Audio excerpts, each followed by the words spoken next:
প্রিয় দর্শক, আসসালামু আলাইকুম। সবাইকে স্বাগত আমার আজকের এপিসোডে। আমি আজকে আপনাদেরকে খুবই লোভনীয় একটা রেসিপি তৈরি করে দেখাবো। এটা হচ্ছে মিষ্টি কুমড়া পিঠা। পিঠাটা দেখতে যেমন আকর্ষণীয়, খেতে কিন্তু অসম্ভব মজা। আশা করি রেসিপিটি আপনাদের সবার কাছে ভালো লাগবে।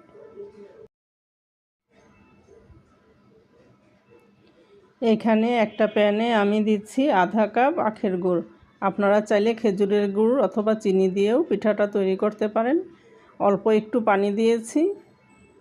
এখন আমি এই গুড়টাকে ভালো করে আঠালো করে জাল করে নিব। এখন এখানে আমি দিচ্ছি 1 কাপ নারিকেল কোড়া। এটা আমার ফ্রোজেন করা নারিকেল কোড়া, আপনারা চাইলে ফ্রেশ নারিকেল কোড়াটা দিয়েও করতে পারেন। পুরটা আমার তৈরি করা হয়ে গিয়েছে। এখন এখানে আমি দিচ্ছি 2 কাপ লিকুইড দুধ। দুধটা বলক চলে আসলে এর মধ্যে আমি দিব পরিমাণ মতো লবণ। এখন এর মধ্যে আমি দিচ্ছি 1.5 কাপ পরিমাণ চালের গুঁড়া। এখানে আমি শুকনা চালের গুঁড়াটা দিয়েছি, আপনারা চাইলে ভেজা চালের গুঁড়া দিয়েও ডোটা করে নিতে পারেন। এখন আমি একটা ঢাকনা দিয়ে ঢেকে রাখবো 4-5 মিনিটের জন্য। চুলার জালটা একদম লোতে করে দিব। এর মধ্যে চালের গুঁড়াটা সিদ্ধ হয়ে এসেছে। আমি এখন নেড়েচেড়ে ভালো করে মিশিয়ে নিচ্ছি। এখানে আমি 1.5 কাপ চালের গুঁড়ার জন্য 2 কাপ দুধ দিয়েছি। সাধারণত আমরা যেভাবে রুটি তৈরি করে থাকি ওইভাবে করব না, আর একটু নরম করে তৈরি করে নিব।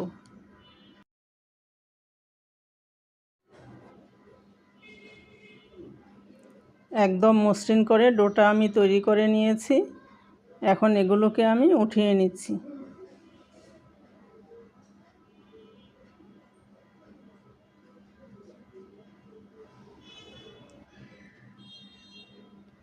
এখন এগুলোকে আমি একটা প্লেটের মধ্যে নিয়ে নিচ্ছি। কিছুটা ঠান্ডা হয়ে আসলে এখানে আমি দিয়ে দিব পরিমাণ মতো ফুড কালার। এখানে আমি অরেঞ্জ ফুড কালারটা দিচ্ছি। এখন ভালো করে সব কিছুকে মথে একটা মসৃণ ডো তৈরি করে নিব।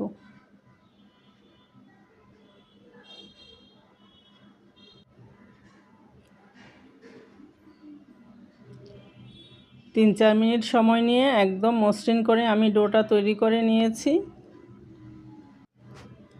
এখন এখান থেকে আমি কিছুটা ডো নিয়ে পিঠার শেপ দিয়ে দিব। মাঝখানে আমি যেই নারিকেল পুরটা তৈরি করে রেখেছিলাম ওখান থেকে দিয়ে দিচ্ছি।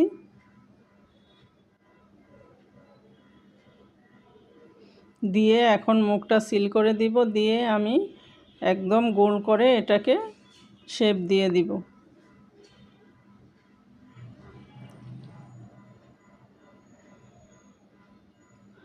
এখন আমি একটা চামচ দিয়ে মিষ্টি কুমড়ার শেপ দিয়ে দিব।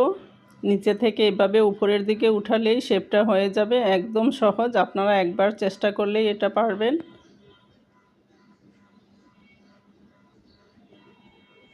এখন মাঝখানে আমি একটা লবঙ্গ দিয়ে দিচ্ছি। এই যে দেখতেই পাচ্ছেন একটা তৈরি করা হয়ে গিয়েছে। এখন আমি আপনাদেরকে আরেকটা তৈরি করে দেখিয়ে দিচ্ছি। মাঝখানে নারিকেল পুরটা দিয়ে গোল করে শেপ দিয়ে দিব।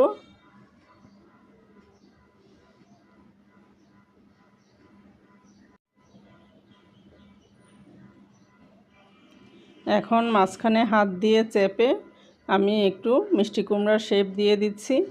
আর একটা চামচ দিয়ে আবারও এভাবে নিচে থেকে উপরের দিকে উঠিয়ে ডিজাইনটা করে নিব।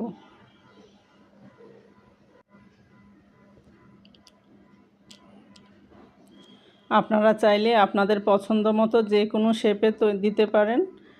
আমার সবগুলি তৈরি করা হয়ে গিয়েছে। এখন আমি এগুলোকে আপনাদেরকে ভাপিয়ে দেখিয়ে দিচ্ছি।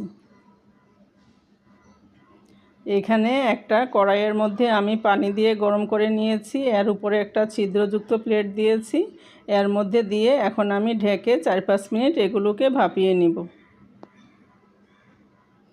ফিরে আসলাম 4-5 মিনিট পর। আমার ভাপানো হয়ে গিয়েছে।